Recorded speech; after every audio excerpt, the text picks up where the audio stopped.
বিসমিল্লাহির রহমানির রহিম। এসবিটিভির পক্ষ থেকে অনেক অনেক শুভেচ্ছা ও অভিনন্দন। আজকে একটা কথা বলতে আসলাম, না বলে পাচ্ছি না। বাংলাদেশের জনগণ বলতেছে, কিছু সংখ্যক জনগণ বলতেছে যে ডক্টর ইউনূস সাহেব 5 বছর থাকক, দেশের উন্নয়ন হবে। উনি অনেক ভালো লোক। উনি যদি ভালো লোক বিবেচনা করেন, দুটো পেঁয়াজ, কিছু সংখ্যক পেঁয়াজের দাম কম, কিছু আলুর দাম কম, এই দুইটা জিনিস বিবেচনা করি একটা দেশের অর্থনীতিকে নির্ভর করা যায় না। এদেশের জনগণ হয়তো বুঝতেছে না, তাদেরকে এই দুইটা জিনিসের দিয়ে তাদেরকে ধোঁকা দিয়ে উনি হাজার হাজার কোটি টাকা উনি বা ওনার দলের বা সমন্বয়কারীরা প্রচার করে নিয়ে যাচ্ছে। যেই ছেলে 120 টাকার গেঞ্জি পরতো, সেই ছেলে এখন 2500-3000 টাকা দামের জামা পরে। যে ছেলে 100 টাকা জুতো ফাঁড়ায় দিত, সে ছেলে এখন 8000 টাকা জুতা পরে। তারপরে যেই ছেলে রিক্সা দিত, সে এখন মার্সিডিজ গাড়িতে চলাফেরা করে, বিভিন্ন জায়গার বহর চলে। আমি বলতে চাই, এই পেঁয়াজ আর আলু, এই দুইটা জিনিসের দাম এই কম রেখে মানুষের যে ধোঁকা দিচ্ছে। আজকে গার্মেন্টস বন্ধ হয়ে যাচ্ছে, আপনার বাইরে বিনিয়োগ আসতেছে না। চাউলে এক বস্তায় 150-200 টাকা বাড়ছে, তেলে 1 লিটারে 12-13 টাকা বাড়ছে। তারপরে আপনার বাইরের আশেপাশের আমাদের সমবাজার কমে আসতেছে।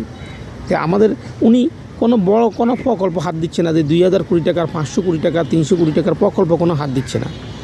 উনি আগের যে রাস্তাঘাটগুলো ঠিকমতো মেরামত করছে না। যে দেখেন রাস্তাঘাটগুলোর কী বেহাল অবস্থা। উনি রিজার্ভ ফান্ড কিছুটা আংশিক বাড়ছে, এটা রোজা আসলে একটু বাড়েই। আমি বলতে চাই, আপনাদের বিবেককে প্রশ্ন করেন, শুধু আলু আর পেঁয়াজ দিয়ে কি দেশের অর্থনীতি চলে? একটা দেশ চলতে পারে? দেশে পরবর্তী নির্বাচন দেখ বা না দেখ বা উনি থাকলেও আগামী 4 বছর বা 3 বছর পরে দেখবেন এটার মাসুল কতটুকু টানতে হয়। যেমন এক লাফে আপনার এই তেলের দাম 12-13 টাকা বেড়ে গেছে, এরকম হঠাৎ করে বেড়ে যাবে। সবজির দাম দেখেন, সিজনে কিছু কম ছিল, এখন 1 কেজি করলা 100 টাকা, একটা বরবটি 100 টাকা। 100 টাকার নিচে খুব কম সংখ্যক তরকারি পাওয়া যায়। মাছ তরকারি বলতেন, মাংসের কেজি কই দাম করলো, এখনও 800, 900, 750 এরকমই মাংসের দাম। তাই আমি বলতে চাই, বাংলাদেশের দিন দিন অবস্থা খারাপ হচ্ছে। আর বাংলাদেশের যে আপনার এখন বর্তমান প্রেক্ষাপটে দর্শন, লুটপাট, উনি কতটুকু টেকআপ দিতে পারছে আমার মনে হয় পারছে না। উনি ব্যর্থ, এই কাজও উনি ব্যর্থ। তাহলে ওনাকে কীভাবে, কোন আশায় ওনাকে 5 বছর রাখতে হবে, 5 বছর রাখতে হবে, 5 বছর রাখতে হবে? কিছু সংখ্যক জনগণ বলতেছে, আসলে ওনার জনগণ বলতেছে কিছু সংখ্যক দালাল বা কিছু সংখ্যক লুটপাট করতেছে। যে কোনো সরকারে আসক, তাদের কিছু হিতাকাঙ্ক্ষী থাকে, লুটপাটের কিছু সংখ্যক লোক থাকে। ওরা ওই আওয়ামী লীগ বলেন, বিএনপি বলেন, যে আসক তাদের গুণগান গায়, খারাপ করলেও গুণগান গায়। এখনও ডক্টর ইউনূস সাহেবের সামনে কিছু লোক দুর্নীতি করতেছে, কিন্তু ওরা বাবা দিচ্ছে, কিছু জনগণ লইয়া কথা বলতেছে। আমি কি বলবো, হয়তো বাসায় হারিয়ে ফেলছি, হয়তো যে বাংলাদেশের যে অর্থনীতির দিন দিন দুর্বল হয়ে পড়তেছে, এটা টের পাবেন। যে রাস্তাঘাটগুলো দেখেন যে বেল অবস্থা, কতটুকু উনি টেকআপ দিতে পারছে? খালি মুখে বললে হবে উনি অমুক দেশে যাইতেছে, অমুক কিছু করতেছে। হলো এরকম আগে যেরকম বিটিভি খুললে যে সরকারের খালি সুনাম আর সুনাম, এখন সবগুলো চ্যানেলে বিটিভি হয়ে গেছে। আর আরেকটা কথা বলতেছি, আমাদের যারা আমরা একজন মুসলিম এবং আমাদের ইমানের দায়িত্ব আছে। আমরা ইসলাম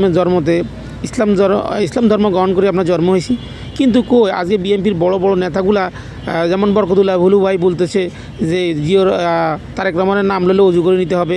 14 গ্রামের এক নেতা বলতেছেন উনি খালেদা জিয়ার নাম প্রতিদিন স্মরণ করলে বেহেশতে চলে যাবে। এই সঙ্গে অসংখ্য কথাবার্তা হুজুরে তো মিছিল, মিটিং বা সমালোচনার করতেছে না। এর জন্য আমি খুব নিন্দা জানাই। যদি আমার কথাগুলো ভালো লাগে, আপনারা অবশ্যই শেয়ার করবেন। আর দেখেন, অনেক জায়গায় ওয়াজও বন্ধ করে দিচ্ছে। যেমন লক্ষ্মীপুরে একটা ওয়াজ বন্ধ করে দিচ্ছে আমাদের আনিস সাহেব। কেন বন্ধ করেছে বিস্তারিত আমি পাইনি, কিন্তু আপনি ফেসবুক, টিকটকে দেখছি উনি একটা ওয়াজ বন্ধ করেছে ওনাকে প্রধান অতিথি না করার কারণে। যাক, সবাই ভালো থাকবেন, সুস্থ থাকবেন। আমার কথাগুলো ভালো লাগলে অবশ্যই শেয়ার করবেন। দেশের অর্থনৈতিক অবস্থা অনেক খারাপ যাচ্ছে। হয়তো দেখা গেল উনি রিজার্ভ ফান্ড বাড়াতেছে কীভাবে? কোনো উন্নয়ন প্রকল্প হাত দিচ্ছে না, কোনো কাজ করতেছে না। ওইটা কিছু সংখ্যক হয়তো আগের লোনের টাকা কিছু পরিশোধ করতেছে। আর যে মানুষের ইনকামিং ট্যাক্স বা জমা দেয় বা নাগরিকদের যেই আপনার ট্যাক্স টুক্স পায় বিভিন্ন খাত থেকে, ওই টাকা দিয়ে উনি জমা হইতেছে। কিন্তু তবু দেখবেন একদিন এটার একটা খারাপ একটা সময় নেমে আসবে। হয়তো আগামী গভর্নমেন্ট এটা নির্বাচন দিলে আগামী গভর্নমেন্টের উপরে চাপ পড়বে, বিএনপি আসুক বা যে আসুক ওর উপরে চাপটা পড়বে, বা উনি থাকলে ওনার প্রতিও চাপ পড়বে 2-4-5 বছর পরে। উনি তো কোনো উন্নয়ন কোনো প্রকল্প দেখান যে 500 কোটি টাকার একটা প্রকল্প হাত দিচ্ছে, 1000 কোটি টাকার একটা প্রকল্প হাত দিচ্ছে, এমন কোনো প্রকল্প ওনার নজির নেই এই 8 মাসে, ওনার 8-9 মাসে। যাক, যদি ভালো লাগে কথাগুলো শেয়ার করবেন। সবাইকে আসসালামু আলাইকুম। এসবি টিভির পক্ষ থেকে অনেক অনেক শুভেচ্ছা।